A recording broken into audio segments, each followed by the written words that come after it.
देखिए ये क्वेश्चन है, calculate the percentage of sulphur in Na2N2 एक मॉलिक्यूल है, ठीक है ना, कोई एक कंपाउंड का मॉलिक्यूल दिया हुआ है Na2H2O4। तो Na2H2O4 में सल्फर का कितना परसेंटेज है, परसेंटेज कंपोजिशन पूछ रहा है। और परसेंटेज कंपोजिशन में पीछे भी एक सवाल करवाए हैं। तो जब परसेंटेज निकालना हो ना किसी भी एलिमेंट का दिए हुए मॉलिक्यूल में, तो परसेंटेज मतलब आप बोलिए सर यहाँ मास परसेंटेज नहीं लिखा हुआ है, तो मास परसेंटेज ही पूछ रहा है, ठीक है ना। परसेंटेज लिखा हुआ है मतलब आपको समझ के चलना है, मास परसेंटेज बतलाना है कि ये मॉलिक्यूल का जो कितना, इस मॉलिक्यूल में कितना मास है सल्फर का, और वो परसेंटेज में बतलाना है। तो परसेंटेज आपको बतलाना है सल्फर का, कितना परसेंट सल्फर अपना मास उस मॉलिक्यूल में कंट्रीब्यूट किया हुआ है, ठीक है। तो बनाते हैं। तो देखिए पिछले बार ही बताए थे कि जब परसेंटेज कंपोजिशन निकालना हो किसी भी एलिमेंट का किसी भी मॉलिक्यूल में, तो जिसका निकालना है उसका मास को रखना है ऊपर, उसके टोटल मास को। और किस में आप निकाल रहे हैं, तो टोटल मॉलिक्यूल में निकाल रहे हैं उस molecular mass, total molecular mass को नीचे रखना है। और परसेंटेज बतलाने के लिए 100 से मल्टीप्लाई, तब ना परसेंटेज में बदलेगा। तो पहले तो इसका आप मॉलिक्यूलर मास निकालिए। ये कोई कंपाउंड है Na2H2O4, इसका नाम है सोडियम डिथोनाइट, ठीक है ना, सोडियम डिथोनाइट इसका नाम है, व्हाइट कलर का पाउडर होता है, ठीक है। अब देखिए तो हमको बतलाना है, पहले तो मॉलिक्यूलर मास आप निकाल लीजिए, molecular mass of Na2H2O2 H2O4 ना O4 कितना मॉलिक्यूलर मास होगा, तो मॉलिक्यूलर मास निकालना है। तो मॉलिक्यूलर मास मतलब मॉलिक्यूलर मास तो एमयू में हम लोग लिखते हैं, ठीक है ना, किसी भी मॉलिक्यूल के मास को एमयू में रिप्रेजेंट कर देते हैं, तो वो मास कहलाता है मॉलिक्यूलर मास। तो सोडियम का एक एटम का मास कितना होता है 23 एमयू, लेकिन 2 सोडियम है इस मॉलिक्यूल में, तो 2 से मल्टीप्लाई करना पड़ेगा। प्लस H2 सल्फर के एक एटम का मास कितना होता है 32 एमयू, लेकिन 2 सल्फर के एटम है तो 2 से मल्टीप्लाई करना पड़ेगा। ऑक्सीजन के एक एटम का मास कितना होता है 16 एमयू, लेकिन 4 ऑक्सीजन एटम है तो 4 से मल्टीप्लाई करना पड़ेगा। वे 4 ना है तब ना टोटल का निकल कर आएगा। तो कितना आ जाएगा 46 एमयू, ये आ जाएगा आपका 64 एमयू, और ये आपका 16 इंटू 4, ये भी कितना हो जाएगा आपका, ये हो जाएगा 64 एमयू।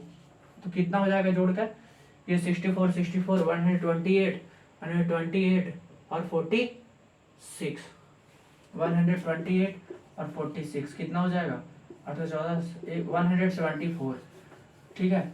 तो कितना आ गया 174, ठीक है, हाँ ठीक है 174 एएमयू में ना, मतलब इस मॉलिक्यूल का मॉलिक्यूलर मास निकल गया 174 एएमयू।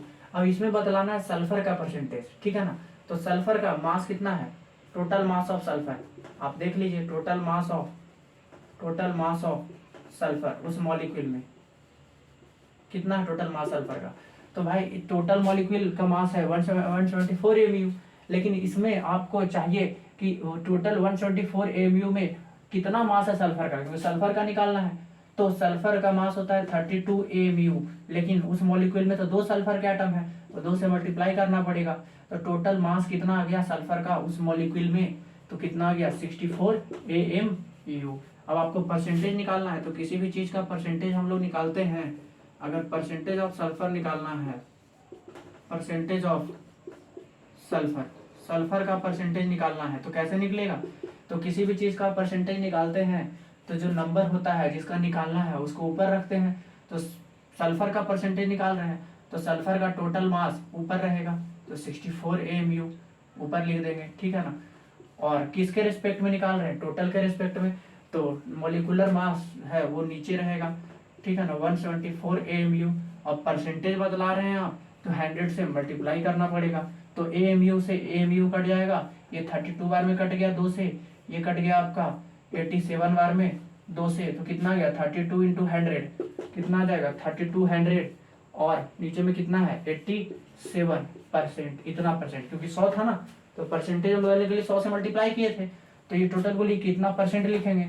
अब आपको तो डिवाइड करना है 8200 को किससे 87 से, 8200 नहीं 3200 है 87 से, तो 3 बार में लगा देते हैं, तो 3 बार में लगाइएगा तो कितना आ जाएगा 21 फिर 2 26 261। अब कितने बार में आ जाएगा? सब में 3 दिख रहा है, 3 ऑप्शन में और करना पड़ेगा। 39 और 20 कितना आ जाएगा आपका? 59। 59 जीरो उतर जाएगा।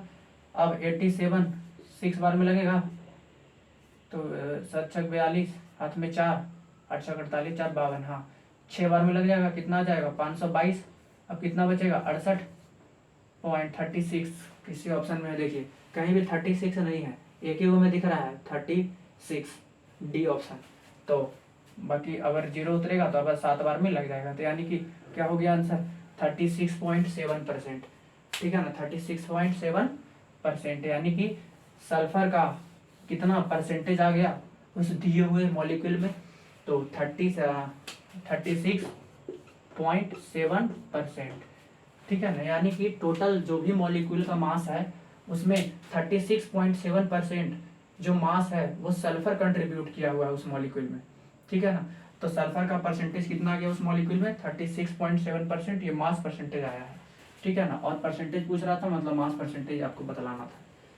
ठीक है ना, तो इतना परसेंट।